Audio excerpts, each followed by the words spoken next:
to raise funds, but that's what I don't. So I don't really know the timing of all of that. Right. I know how he got the uniforms and got the manufacturer to make the uniforms, Okay. but I don't know where we were. Yeah. So let's begin. All right. Okay. So the camera's just going to roll. So let's start with you guys introducing yourselves to me, and then I'll introduce myself The to older you. sister. You're the older sister? Yeah. Ida Landau Lesserson, daughter of Joseph and Sylvia Landau. And I'm living on Long Island now, but we like to share the background of our father. Sure. Okay. And you? Reva Rothenberg. Just the two of you? Are you the two siblings in the family? Yes. Okay. You're the younger sister. Okay, today is the 13th of September, 2018. We're in, not Great Neck, I said Great Neck. Manhasset. Thank you. And we're here to talk about Joseph Landow Right. and about his contribution to the establishment of the State of Israel, the role that he played in it, and just listening to you guys talk a little bit about your. I didn't know that you guys spent 1949 in Israel, but we're gonna get to all that. Yeah. We're gonna get to all that. But what I want to do is I want you guys to please give me a background on who your father was. Where was he born? What kind of family did he like? And he was born in Brooklyn, and one of the things was, actually he was born in Brooklyn, and he had said that he was told he went to Hebrew school every day after school, and on Sundays he went to high school and college at night and worked during the day to help support the family. He was 12, right? Right. Was he the son of immigrants, or was were his parents born in the old country, or were they American? No, because we recently actually have done a very comprehensive family history of the Landau family. So it was my father's grandfather who came from Lithuania, and I think there were 8 siblings, and they all settled in different places. My father's father settled in New York. There was one sibling who settled in Philadelphia, one in South Africa, one in Israel, various places all over the world. And we've really just within the last couple of years made contact with various cousins. It's funny and because family members. a lot of the Lithuanian Jews that left in the 1880s went to South Africa. Right. Yeah. Tons of them. And one of the things about my father, we didn't know, at least I didn't know, a lot of this growing up. We knew he was involved. My mother talked a lot about it, but my father didn't. And he was always the kind of person that was giving everybody else credit for whatever it was. He gave everybody. So it wasn't until we started doing research that we found out really what. So he wasn't vocal. He wasn't vocal about it. No. And in fact, I got a call from somebody. Very modest person. I never talked about himself. Right. Or, you know. I got a call from someone, Ralph, and his last name is escaping me, from Florida, and he has an archives at University of Florida, and he said he actually knew my father. My father was one of the older Mahal volunteers, and Ralph was one of the younger ones, and he knew somehow that they got these beautiful uniforms for the parade, but he really didn't know that it was my father who was responsible until way after the time. Sure. So he just didn't talk about it. Even because he was, very responsible position. I think that's how they heard about him. In the U.S. Army, he was a major, and after the war, they were involved in the reunification of Germany, and he was involved in exposing the Nazi tax frauds, and he received commendations. What was his profession? He was an attorney and a CPA, a tax lawyer. CPA? So he grew up in Brooklyn. Did he grow up in a religious home? Did he grow up in a... Not that religious, although he had said at the time, first of all, the family was very poor, and they moved a lot because you got free rent for a month every time you signed a new lease, so the family moved every year.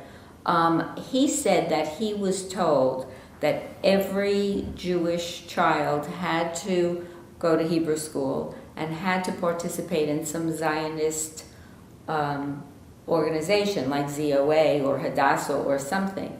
But it's interesting because none of his siblings did this, so I'm not sure. Well, part of it is also... I think they were, they certainly had feelings for Judaism, right, but they weren't really Orthodox. They had a kosher home, but they weren't really. Also, my son, my older son, who later became a rabbi and lived in Israel for a long period of time, actually interviewed my parents.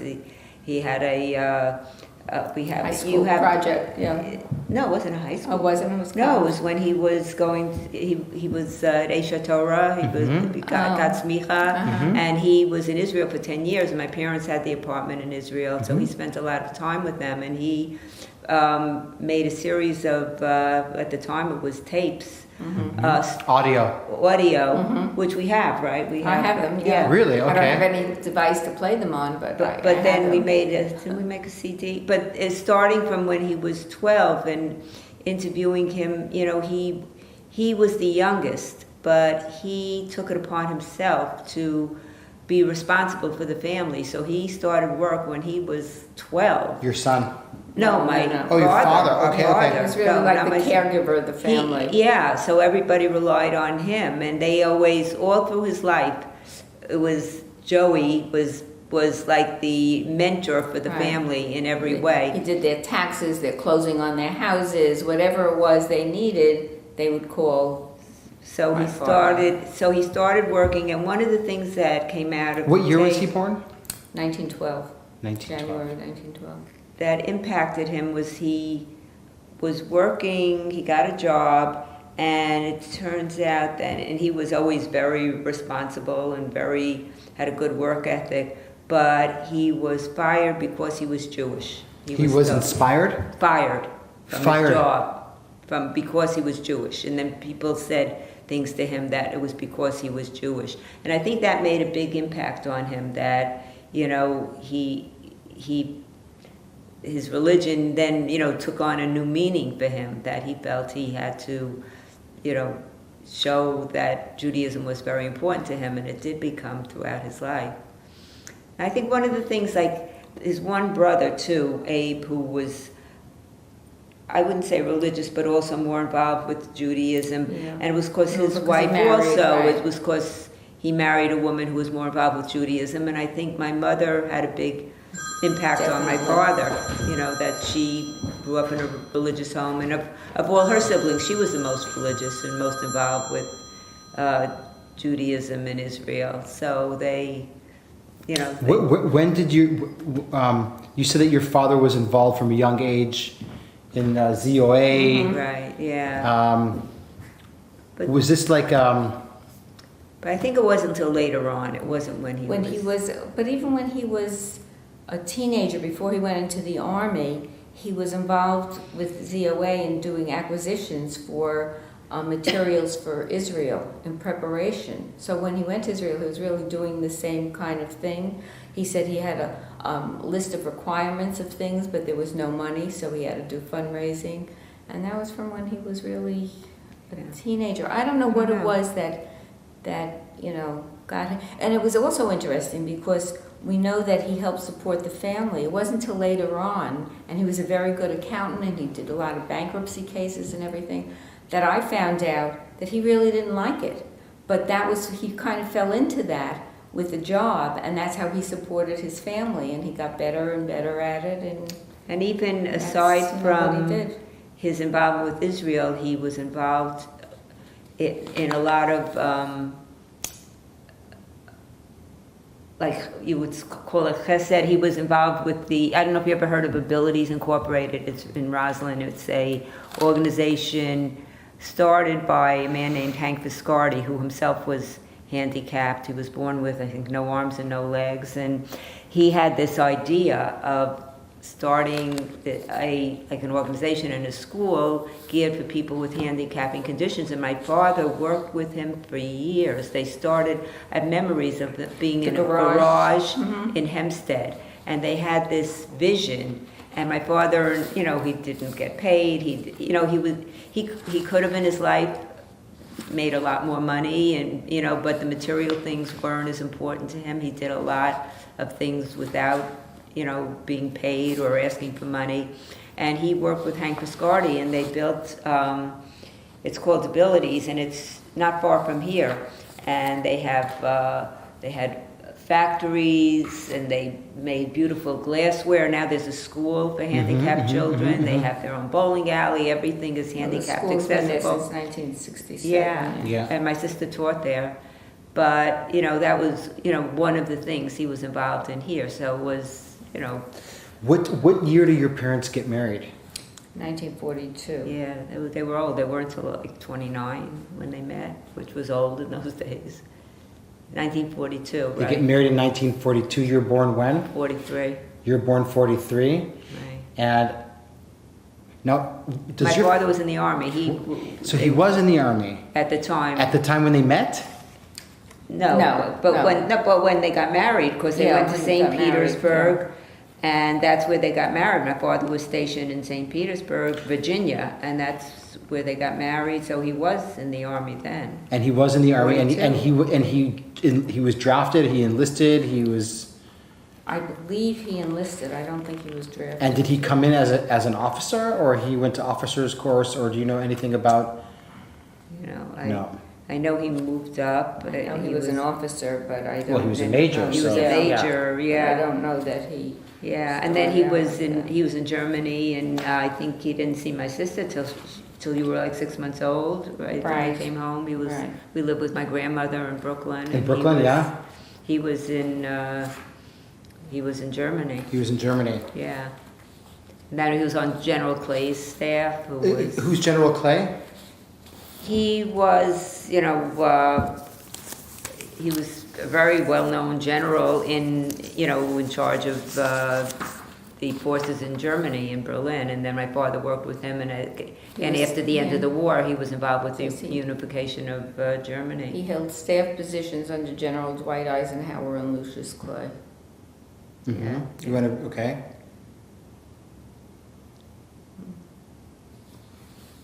So in the United States Army, do you know what his kind of, was it more of a logistic job that he had? Was it I more think like so. Logistics. logistics? Yeah. Which is also what he did.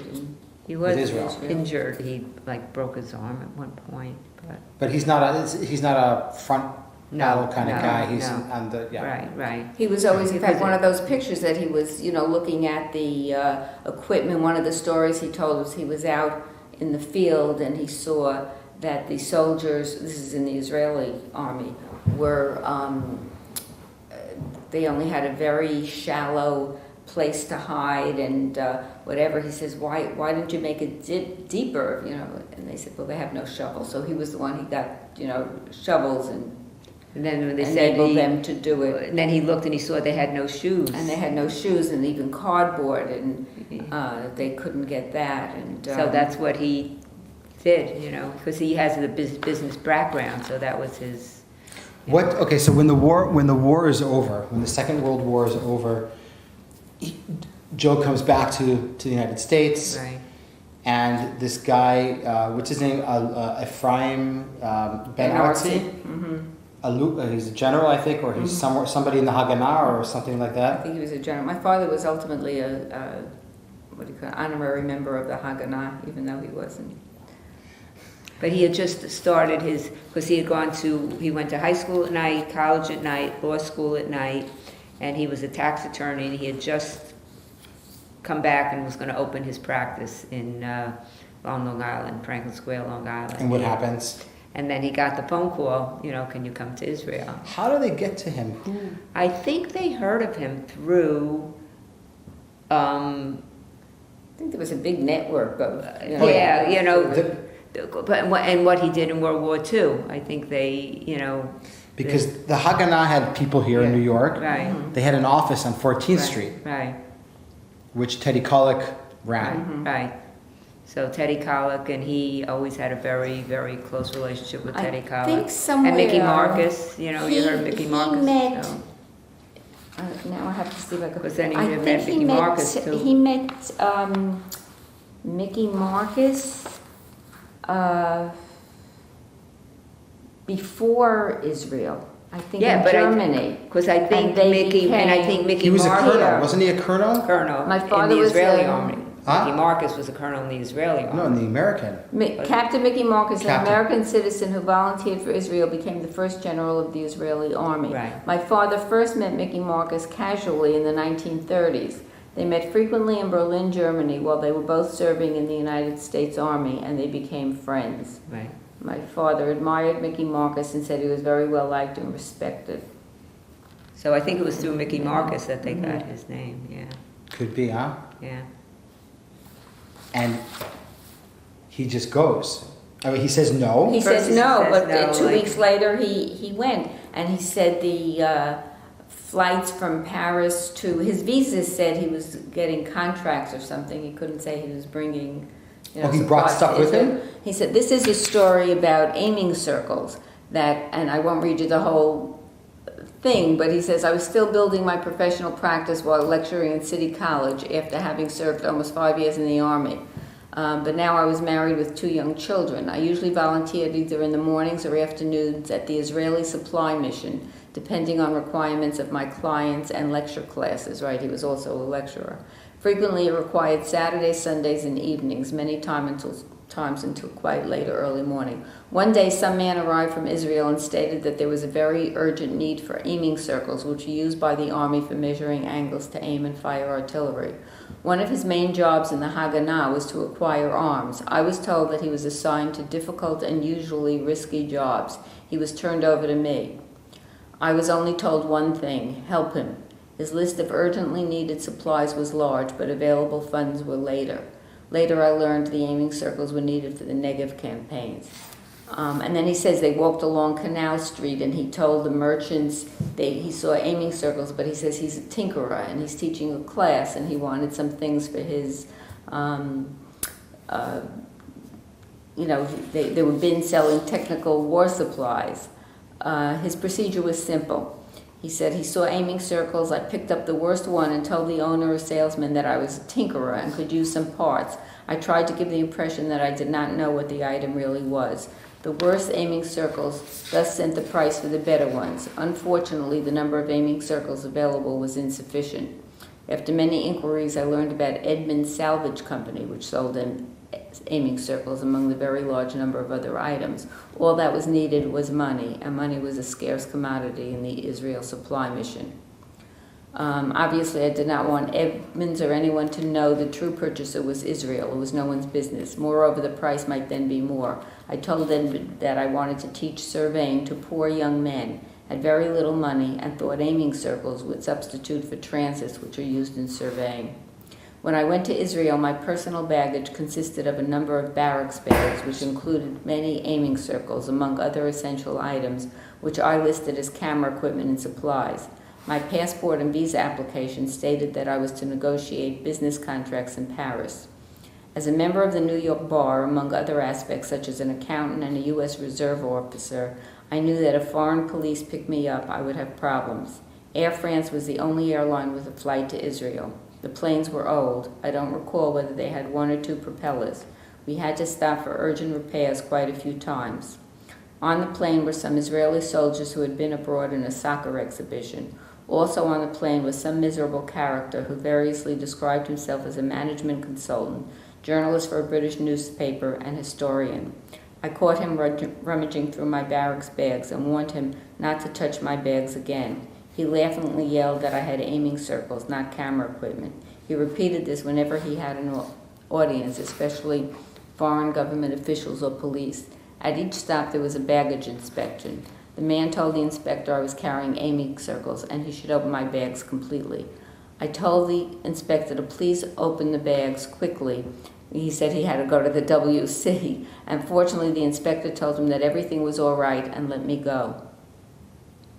One night we had to stay overnight, and the young Israeli soldiers found this miserable person opening my bags, but we could not afford to have any scenes or incidents on the flight. Too much was at stake. The despicable fellow made our trip from Paris to Haifa so tense, and on several occasions almost ruined matters.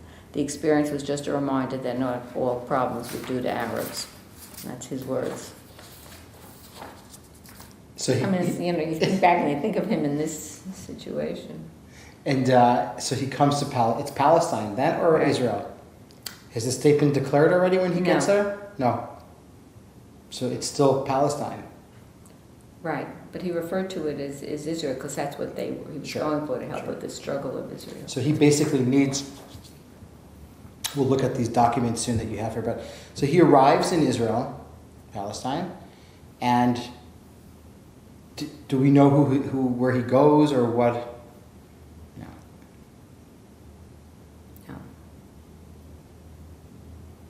And how? But I know, But but he I did have- connect with Ben Gurion because he was, I have, if I could read, yeah. Please, that please, was it. please. Read you some of, these were, Sure. he served with the Ministry of Defense as advisor to the Quartermaster General, advisor to the Israeli General Staff and Supply Division of Makal.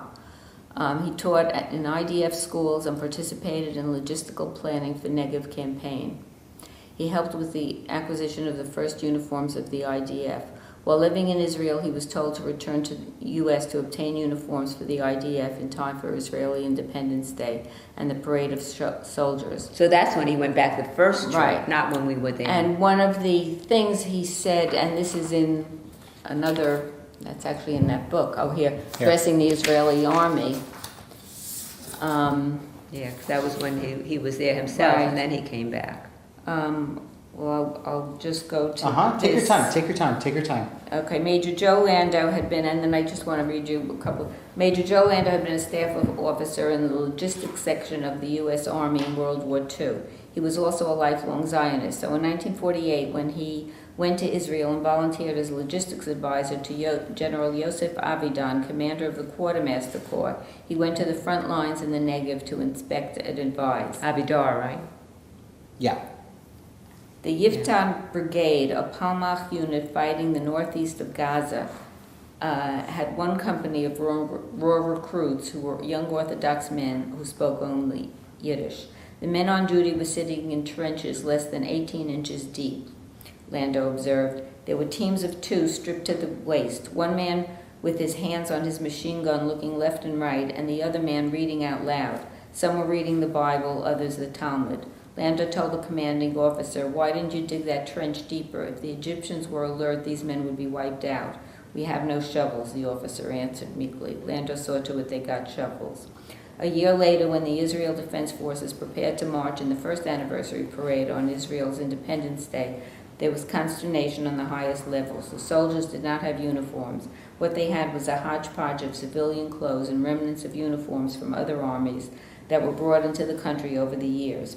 Israel's first Prime Minister, David Ben-Gurion himself, asked Landau to go back to the United States and obtain summer uniforms for the Army of Israel.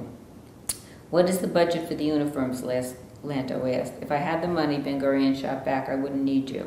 Landau's first task in the United States was to organize a network of contributors to raise the necessary cash. He also searched for a factory that could produce the order by the deadline. He found one in the heart of the Bible Belt, a region not known to harbor many Jews. Although the manufacturer was reluctant to accept such a tall order, within the time constraints, he invited Landau to dinner to discuss the matter. When the devout Christian family said grace before the meal, Landau recited the Shema in Hebrew. He translated, "Hear, O Israel, the Lord is our God, the Lord is one," and explained that Jews recite this short prayer morning and night. He also impressed upon them Israel's urgent need for the army of Israel to be properly attired on the special day, and that the War of Independence was a stage in the redemption of the Holy Land and the restoration of Zion. The atmosphere changed from cool civility to warm enthusiasm as the manufacturer readily agreed to fill the order promptly and delay payment. That gave Landau the time to raise funds while the beautifully tailored uniforms made of American cotton from a factory in the South arrived in time for the soldiers of Israel to march in their first Independence Day parade. But one of his disappointments was they had a seat for him, but he couldn't get back to Israel till 2 days after the parade. So he wasn't at the parade. So This was May 1949, the first parade. mhm, I think it was in Jerusalem. I think so. I think so. I think it was all down Jaffa Street because Jerusalem then was divided. Right. So he is in Israel, and he's got a quite important job. I mean, he's doing He like did. Mhm. doing a lot of stuff. He's Right. inspecting on the front. Mhm. He's teaching. Right.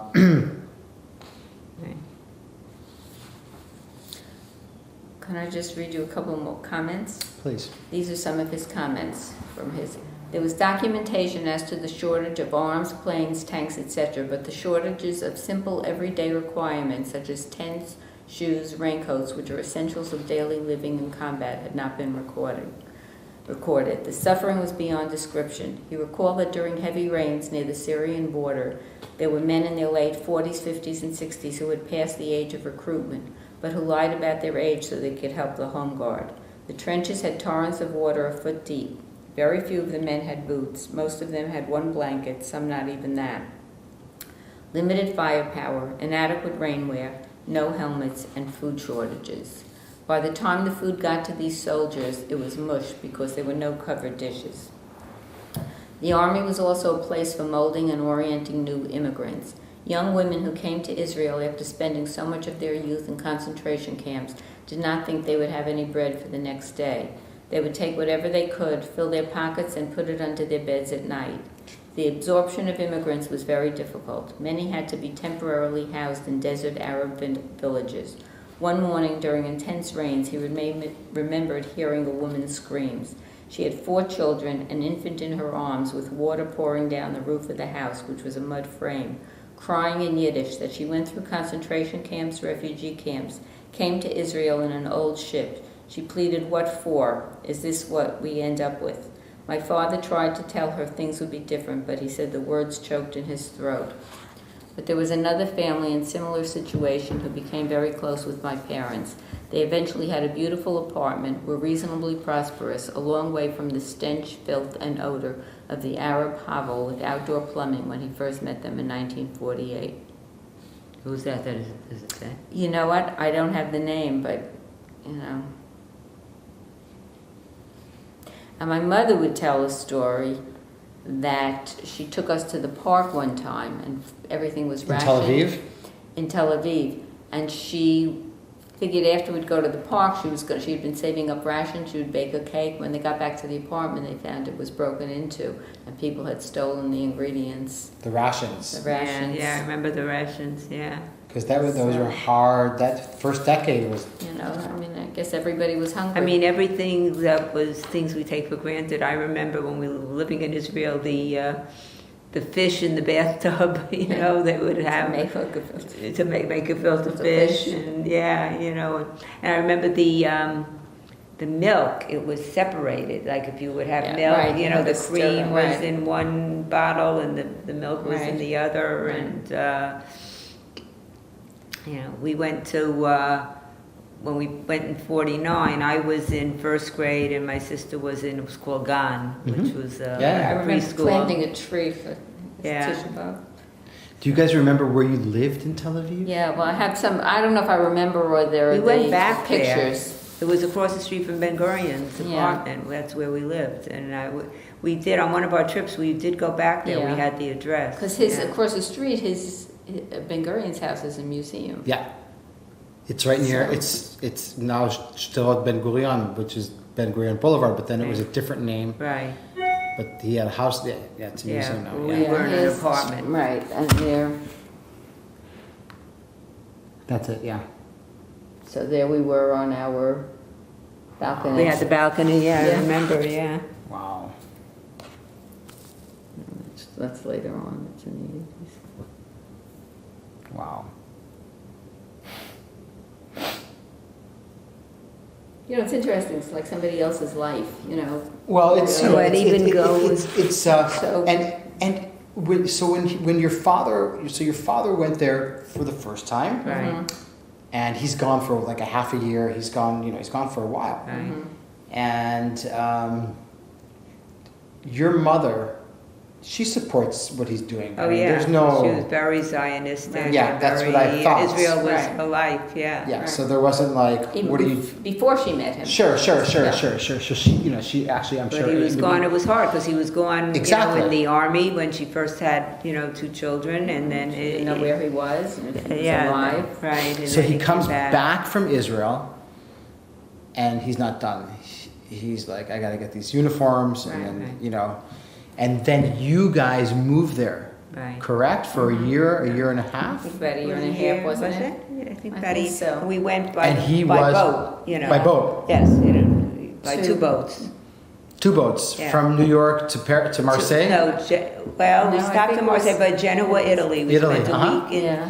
and on the way there, we both had the measles. I remember And one being had in the a. chicken pox on the way back, I think. No, it was the measles. Measles on the way there, one way, and the two.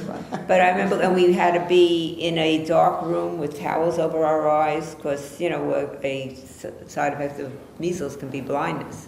So on the trip there, we both had the measles. And apparently it wasn't smooth sailing. From No, my Apparently. mother was sick, I remember, And yeah. your father like, is he promised a job with, and this, like, what's it like when he comes back? He's Well, he had started his own practice. Yeah, he It- wasn't it- promised anything, so I guess So he just he closed it up and then restarted it when he Restarted got home. it, yeah, he was a tax attorney, so he had opened his practice, and, yeah, I guess he just left It it wasn't on hold. He working was for just anybody starting, else. you know, he didn't have so many clients at the time, he was just really getting started. Now, he was lecturing, so I guess that he could Right. just continue. Right. when he gets back to Israel the second time with the family, he's Mm-hmm. still working. What is he doing in Israel? But he's on Ben Gurion's staff, so that's what he's And that's where they doing, wanted him you know, to with stay. logistics and, And they did offer him a job to continue. right, he could have That- stayed with the that was government. definite, Yeah, yeah, And that was a difficult, And he painful would've. decision for both of them. right. But he definitely would have stayed, but Yeah. my mother just, you know, Couldn't. felt the Mhm. pull with him, you know, missed her mother, and, Mhm. yeah. And they didn't go back to Israel for a long time, for They many went back years. in 1968, I think, because it was after we were married. Wow. And first of all, I guess they didn't want to leave the family, but they also didn't have money. You know, it was a Financially, struggle to raise us, and it was a struggle. And so I guess it was once we were married, it was. Then once he started going, they were very active in B'nai Zion, Hadassah, every Jewish organization. They were out every night. American Veterans of Israel. APR. My father started the They were involved in APAC. APAC, but he Soviet started. They Union. had in Israel the homes for disabled Israeli veterans. It's called Bet. No, I forgot.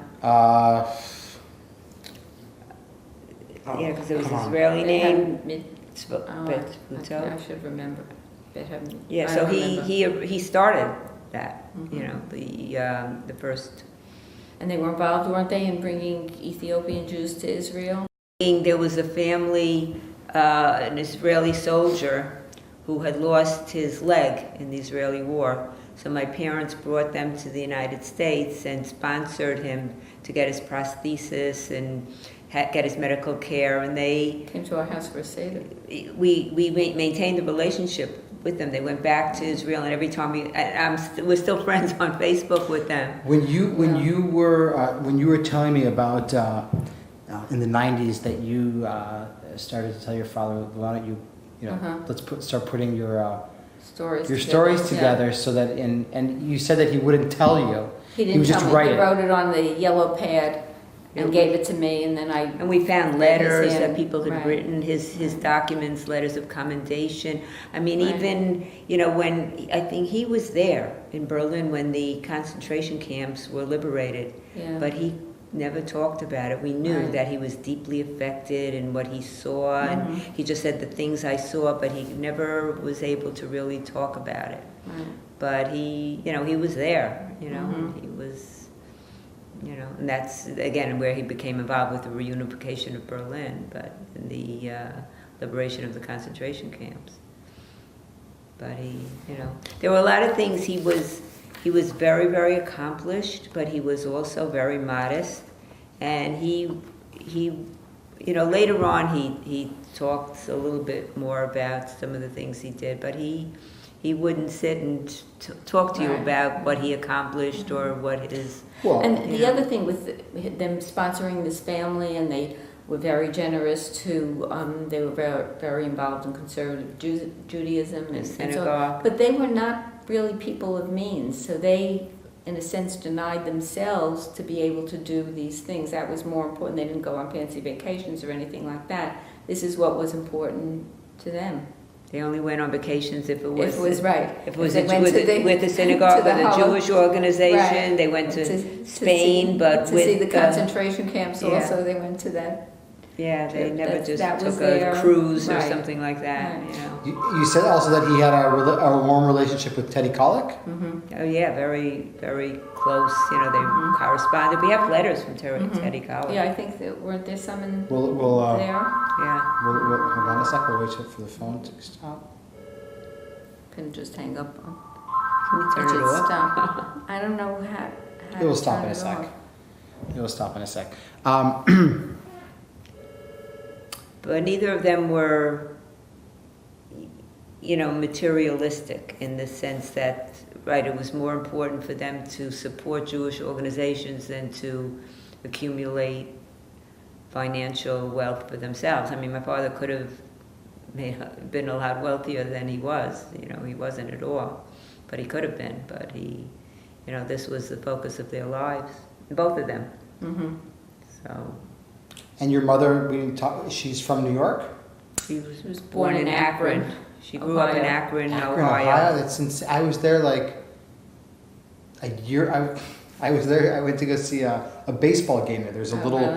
there's a minor league baseball team there. In Yeah. Akron. And yeah. my nephew is obsessed with the minor league, and I took him on a little, Oh. Oh, and we yeah. went to Akron, Ohio. Actually, when she became president it's of like a Junior- little. Right, when she became Well, it was president Goodyear of- Tire. That was the, you know, She That was worked the factory that there? was Was the the- secretary. The income. That was like the big the business. city of Akron was Okay. known for the Okay, tire okay, I didn't know industry. that. And when she yeah. became president of Junior Hadassah, she needed to move to New York. So her mother, who was a widow, and her brother, who was still living at home, moved to New York with her. Right. That's how they when ended they came. up When in she New was York. 25, I think they moved to Yeah. Okay. to New York. Akron, Ohio. But they lived all their life in I Akron. know where yeah. that is. Yeah. And so we were talking about Teddy Kollek for a moment. And were there any other people that he was close with throughout the years who were? I think I saw a picture of him with Yigal Yadin. I'll check it in a sec. General Here's a very- Avatar. I mean, they were just.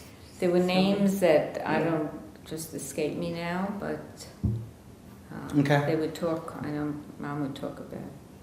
Yeah, I remember. you know, they had relatives who lived in Israel. One cousin who had been the Israeli ambassador from, it was from South Africa. You know, they became very close with them. They had a network of people, and they joined the conservative synagogue. There was one in, you know, Jerusalem, and you know, my mother was vice president of the synagogue here. They were very involved in the synagogue in Rockwell Center.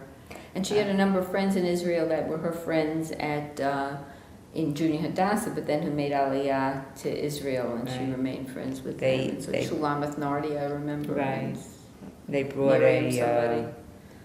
a Holocaust Torah to the Right. synagogue, you know, and that's Mhm. on display. You know, that was their life, really. Mhm. Very. Is there anything else that you want to read from here that we didn't touch? And cover. Yeah, take your time. Take your time. There's no rush.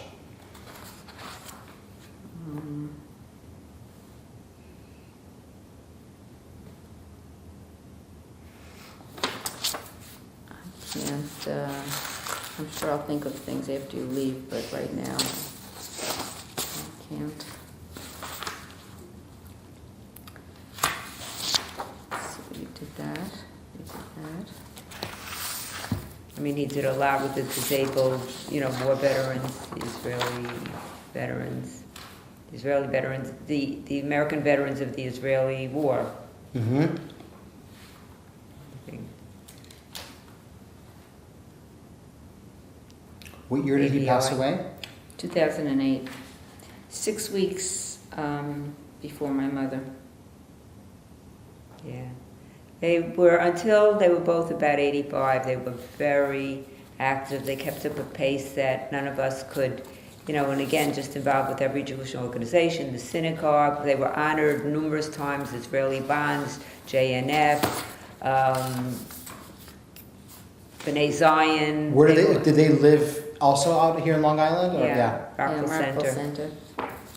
My father's brother, older brother, was an architect, and they moved to Rockville Center first, and my parents followed. 1950, I think. Right when we came back from Israel, we had been in Brooklyn, and then we moved to Rockville Center. And then he also became involved with real estate on Eastern Long Island. You know, he had a vision that, you know, the Hamptons were going to, nobody ever heard of it then, but they were going to be important at some point, and he, you know, put some real estate out there and that was another kind of passion of his. So, Okay, so what I'm going to do now is we're going to stop filming and